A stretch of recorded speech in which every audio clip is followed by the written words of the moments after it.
व्यक्ति के आत्मचिंतन के लिए आध्यात्म जरूरी है। आध्यात्मिकता ये है जब हम खुद को पहचान लेते हैं और खुद इस शरीर का मालिक होकर के इसको चलाते हैं। ब्रह्मा कुमारी इसका ये लक्ष्य है कि समाज के हर प्राणी को जीवन की वैल्यू समझ में आए। उन्नति किससे होती है? संग का रंग लगता है तो बुद्धि को परमात्मा का संग चाहिए। और इसीलिए एक भारत श्रेष्ठ भारत में लगातार हम बात कर रहे हैं भारत के आध्यात्मिक प्रकाश की, जिसकी वाहक बन रही है ब्रह्मा कुमारी। ज्ञान वो शक्ति है जिस शक्ति के आधार से आत्मा के अंदर वो जागृति आती है। उन्होंने मुझे बहुत प्यार दिया, खाना खिलाया, गोदी में सुलाया। कोई एक ऐसी शक्ति मुझे सहारा दे रहा था। नमस्कार, स्वागत है आप सभी का डीडी न्यूज पर। एक भारत श्रेष्ठ भारत के इस खास अंक में मैं हूं आपके साथ मनीष वाजपेयी। भारत पूरे विश्व को जो ज्ञान का प्रकाश दे रहा है, उसमें बुनियादी इकाई है भारत का आध्यात्म। ये भारत का आध्यात्म ही है जो पूरे विश्व को हम परिवार मान रहे हैं। ये भारत का आध्यात्म ही है कि वसुधैव कुटुंबकम की भावना से पूरे विश्व के कल्याण की भावना हम रखते हैं। ये भारत का आध्यात्म ही है जो व्यक्तियों में, इंसानों में कोई फर्क नहीं करता है। और ये भारत का अध्यात्म ही है जिससे हमें एक भारत श्रेष्ठ भारत दिखता है।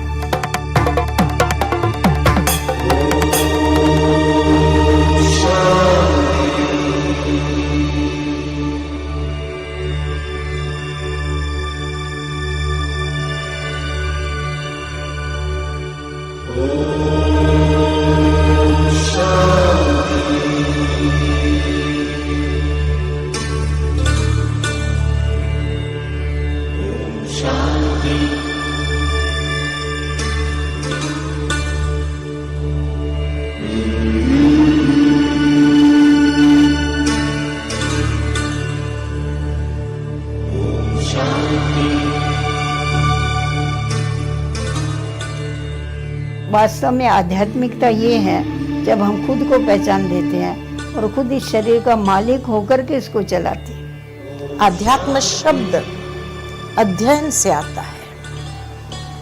जब ज्ञान का अध्ययन करते हैं तो ज्ञान वो शक्ति है जिस शक्ति के आधार से आत्मा के अंदर वो जागृति आती है और आत्मा अपनी कर्मेंद्रिय के ऊपर अपना अधिपत्य स्थापित कर सकती है। उन्नति किससे होती है? संग का रंग लगता है तो बुद्धि को परमात्मा का संग चाहिए।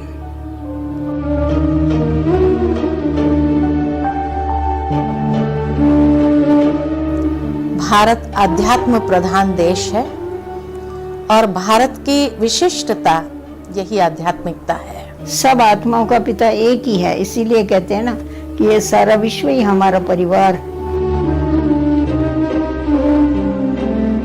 ध्यान आध्यात्म की प्राथमिक जरूरत है। ध्यान व्यक्ति दुनिया के लिए नहीं बल्कि व्यक्ति अपने अवलोकन के लिए करता है। ध्यान व्यक्ति को समाधि अवस्था पर लेकर जाता है और यह ध्यान की सबसे उच्चतम अवस्था होती है।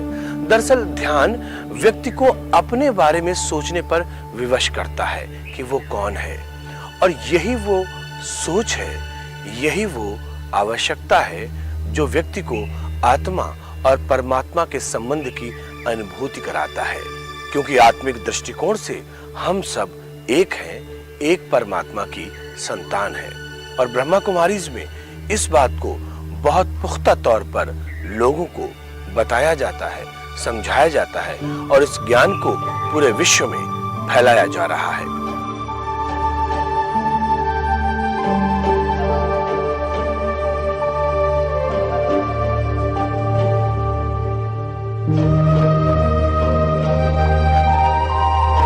ब्रह्मा कुमारी इसका ये लक्ष्य है कि समाज के हर प्राणी को जीवन की वैल्यू समझ में आए।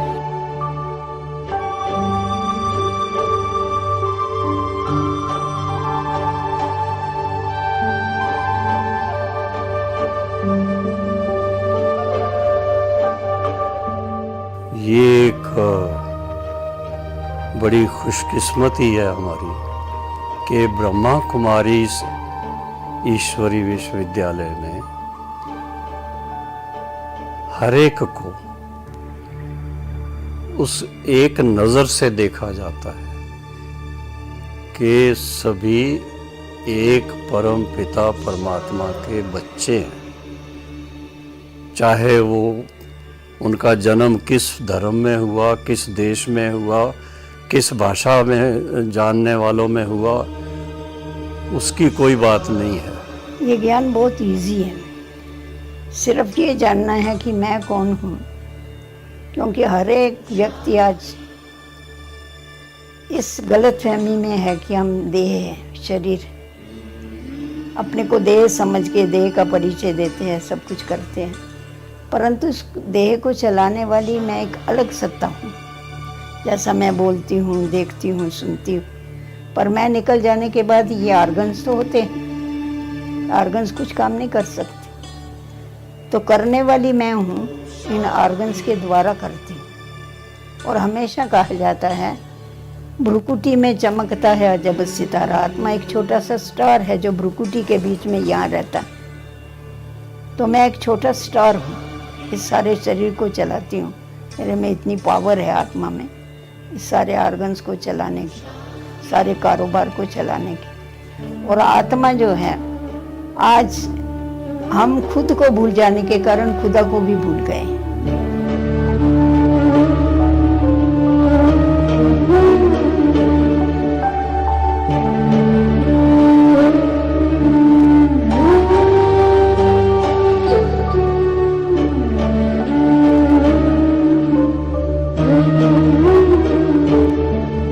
भारत जब हम कहते हैं तो भारत शब्द निकला है आभा।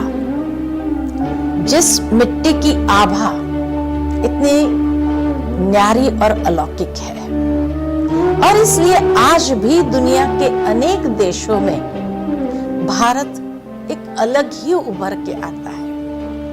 इनफैक्ट चाइना में तो ये कहा जाता है कि अगर इस जन्म में अच्छे कर्म किए तो अगला जन्म हमारा भारत में होगा। यहां तक की मान्यता है। इसीलिए वो अच्छा कर्म करने की चेष्टा करते हैं कि भारत में हमें जन्म मिले। तो भारत है ही विशिष्ट, इसकी आभा ही एक न्यारी निराली है दुनिया के बाकी सब देशों से।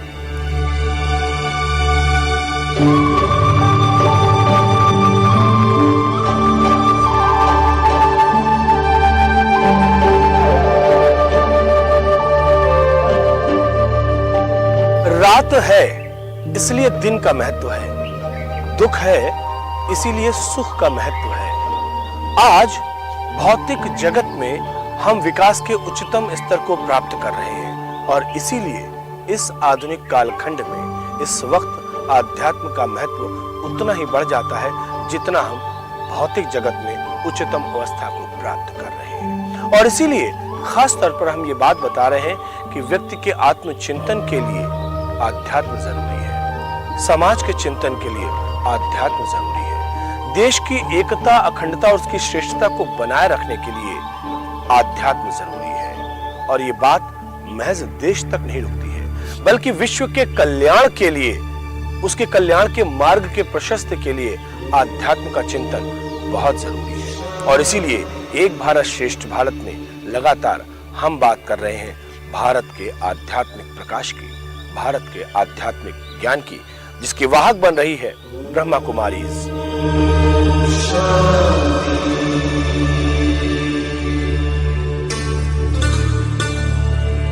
आज मनुष्य परिस्थितियों के वश हो चुका है और उसका कितना समय एनर्जी नेगेटिविटी में भी चला जाता है। मन अशांत रहता है, स्ट्रेस रहता है, बहुत सारी बातें हैं। पर आध्यात्मिकता उसके जीवन के अंदर उसकी आंतरिक शक्तियों को बढ़ाती है, मनोबल बढ़ता है और उसको जीवन जीना सहज लगने लगता है और परिस्थितियों का सामना करना भी आसान हो जाता है। तो जब हम उनको मेडिटेशन सिखाते हैं और जीवन की सही राह बताते हैं, लक्ष्य बताते हैं कि वास्तविकता क्या है आप कौन हो, ईश्वर की संतान हो, तो उनके अंदर एक जागृति आ जाती है और एक बहुत अच्छी रियलाइजेशन हो जाती है, जिससे उनको जीवन का लक्ष्य भी समझ में आ जाता है। और उसके लिए हम फ्री क्लासेस रखते हैं। सबसे पहले जो स्टार्टिंग में होता है, हमारा 7 दिन का कोर्स होता है, इसमें 1 घंटे की हम क्लास देते हैं, फ्री देते हैं। और सभी परिवार के सदस्य, चाहे वो युवा है, वृद्ध है, बच्चा है, उनके हिसाब से उनको वो सारी क्लासेस बताई जाती हैं और सहज ही उनके जीवन के अंदर वो परिवर्तन भी आना आरंभ हो जाता है। श्रीमद् भगवद गीता में अर्जुन ने भगवान से ये प्रश्न पूछा था, आध्यात्म क्या है? उस समय भगवान ने बहुत सुंदर उत्तर दिया कि अध्यात्म अर्थात कि जब आत्मा अपने अधिपत्य में स्थापित हो जाती है, जिससे उन्नति होती है, उसको कहते हैं अध्यात्म। आज आप देखेंगे मनुष्य कर्म इंद्रियों का गुलाम बन गया है। आज वो सिगरेट पीता है, आगे चल के सिगरेट उसको ही पी जाती। वो चाहता है मैं इसको छोड़ूं, परंतु छोड़ नहीं सकता है। क्रोध करता है, समझता है क्रोध करना खराब है, परंतु फिर भी करता है, कंट्रोल नहीं कर सकता है। क्यों नहीं कंट्रोल कर सकता है? क्योंकि बॉडी कॉन्शियस है, देह अभिमान, मैं फलाना हूँ, ईगो है। परंतु जिस समय ये समझ मिल जाती है कि मैं इससे भिन्न हूँ और मेरे को ये कर्म करने के लिए साधन है। आप ऐसा समझिए, मैं ड्राइवर हूँ और ये मेरी मोटर, तो ड्राइवर तो हमेशा आगे की सीट पर बैठता है, बारियों के सामने बैठता है। तो ये 2 नेत्र हमारी बारियां हैं जिसके सामने हम बैठते हैं और इस सारे शरीर रूपी मोटर को चलाते हैं। इस समय अगर देखा जाए तो मनुष्य आत्मा अपने ही कर्मेंद्रिय के गुलाम है, माया के गुलाम है और माया का अधिपत्य हमारे जीवन के ऊपर अधिक है। तो ज्ञान वो शक्ति है, वो समझ है, जिससे हम अपनी कर्मेंद्रिय के ऊपर वो अधिपत्य को पुनः स्थापित कर सकते हैं। और जब आत्मा अपने कर्मेंद्रिय के ऊपर अधिकार प्राप्त कर लेती है और उस ज्ञान को जीवन में ग्रहण करते हुए जब आगे बढ़ते हैं, तो नेचुरल है उसकी उन्नति स्वाभाविक रीति से हो जाती है।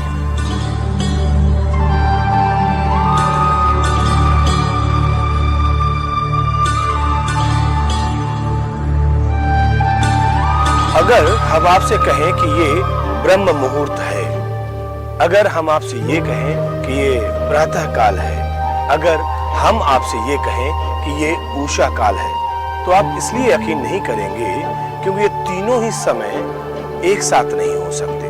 दरअसल जो भी भारत की आध्यात्मिक परंपरा को जानते हैं, वो इस बात को बखूबी जानते हैं कि सुबह के इन 3 पहरों में, चाहे वो बात ब्रह्म मुहूर्त की हो, उषा काल की हो या प्रातः काल की हो, ये तीनों ही समय के पहर एक साथ नहीं हो सकते हैं। जी हाँ, आध्यात्मिक विचार को समझने वाले, जानने वाले इन तीनों में फर्क करते हैं। इन तीनों का अलग अलग महत्व है। लेकिन जब हम ब्रह्मा कुमारीज की तरफ देखते हैं, यहाँ पर आते हैं, तो इससे पहले हमें एक अमृत वेला का भी समय दिखता है।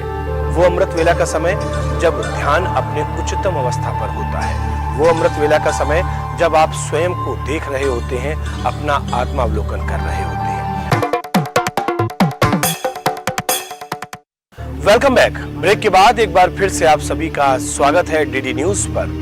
एक भारत श्रेष्ठ भारत के इस खास अंक में मैं हूं आपके साथ मनीष वाजपेयी, और इस खास अंक में हम बात कर रहे हैं भारत की आध्यात्मिक परंपरा की, उस आध्यात्मिक परंपरा की जिसके चलते ही भारत पूरे विश्व को अपना परिवार मानता है, उस आध्यात्मिक परंपरा की जिसके चलते पूरे विश्व के तमाम 700 करोड़ से ज्यादा लोगों को हम अपने परिवार का सदस्य मानते हैं।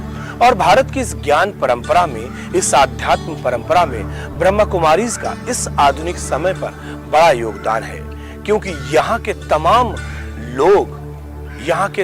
लोग ध्यान कर रहे हैं, योग कर रहे हैं, इसलिए कि समाज में सकारात्मक ऊर्जा का प्रवाह हो सके, समाज में एक ऐसी ऊर्जा जिसके चलते विश्व बंधुत्व बढ़े। और इसके लिए हम यहाँ पर मौजूद हैं शांति वन में, ब्रह्मा कुमारी का शांति वन में लगातार बहुत सारे लोग ध्यान योग करते रहते हैं।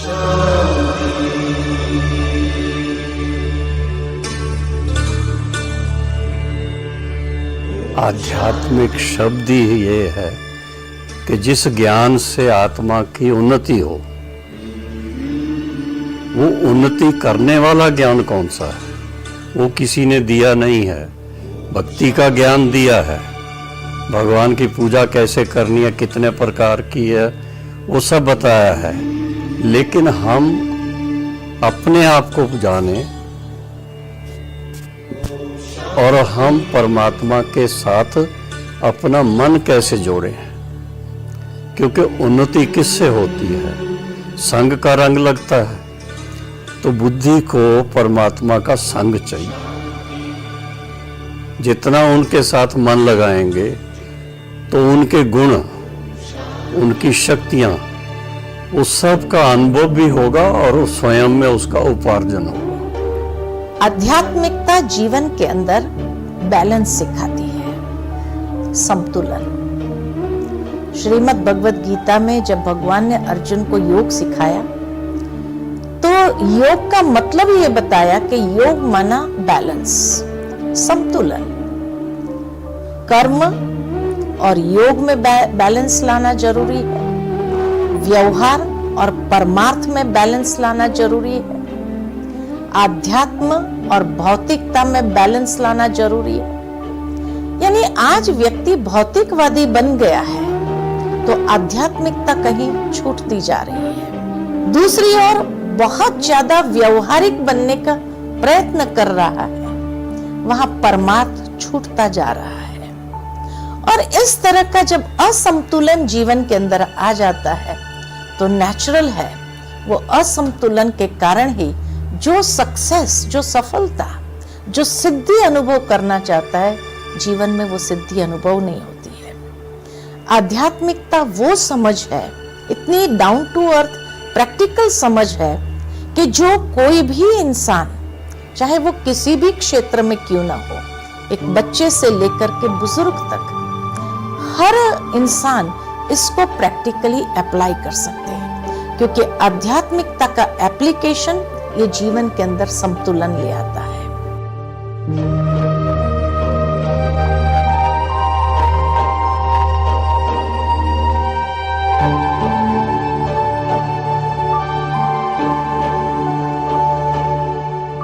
दरअसल जिस विश्व बंधुत्व की भावना की हम बात करते हैं, ब्रह्मा कुमारीज में उसका प्रकटीकरण हमें यहाँ पर दिखता है।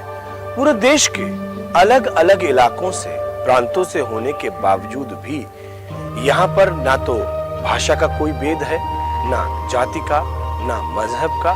यानी कि यहाँ पर सभी लोग अगर कोई है तो ब्रह्मा कुमारीज यानी कि ब्रह्म कुमार भाई और ब्रह्मा कुमारीज बहनें हैं। इन दो ही संज्ञाओं में यहाँ का पूरा संसार रचा बसा है।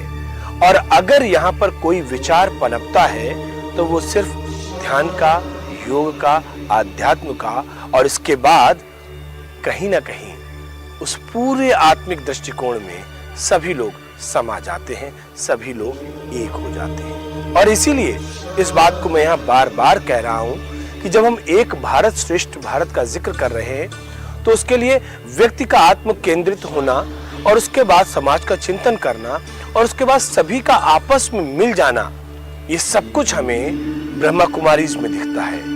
लघु रूप में ही सही, जिसका बृहद रूप हमें एक भारत श्रेष्ठ भारत की भावना में दिखता है।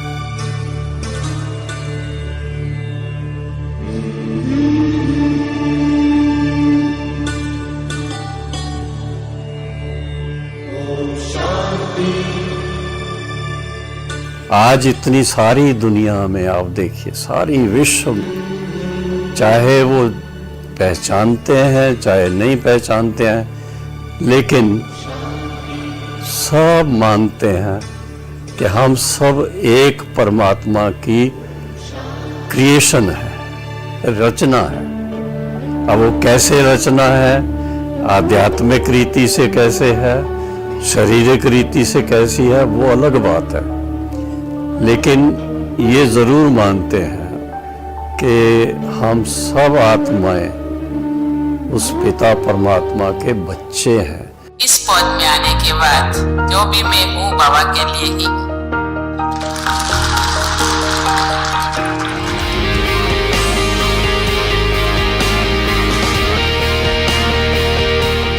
वहाँ की बहनों ने मुझे बहुत प्यार दिया, खाना खिलाया, गोदी में सुलाया।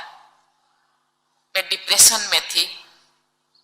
आहिस्ता आहिस्ता मैंने देखा कि कोई एक ऐसी शक्ति मुझे सहारा दे रहा था। भारत के आध्यात्मिक ज्ञान की गवाही स्वयं भारत की नव निर्वाचित राष्ट्रपति द्रौपदी मुर्मू जी ने दी। उन्होंने स्वयं बताया कि जब वो पीड़ा के गहनतम क्षणों में थी, तब उन्होंने ब्रह्मा कुमारीज के राजयोग का ज्ञान प्राप्त किया, जिसने उन्हें अवसाद और पीड़ा के क्षणों से निकालने में मदद भी की। जिंदगी में आगे बढ़ते बढ़ते इतना आंधी तूफान सुनामी मेरी जिंदगी में जो आया, तो मैंने सोचा कि मुझे ऐसा एक शेल्टर चाहिए जो आधा अधूरा ना हो। आहिस्ता आहिस्ता मैंने देखा कि कोई एक ऐसी शक्ति मुझे सहारा दे रहा था, और आहिस्ता आहिस्ता मैं उसी रास्ता से चल पड़ी। और आहिस्ता आहिस्ता हम सुप्रिया बहन के साथ गांव-गांव घूमे। इतने बहुत सारे करीब 100-200 गांव हम घूमे, क्लास किए, और ऐसे करते करते मुझे बहुत अच्छा लगा, क्योंकि ये एक बहुत सारा किताबें पढ़ी,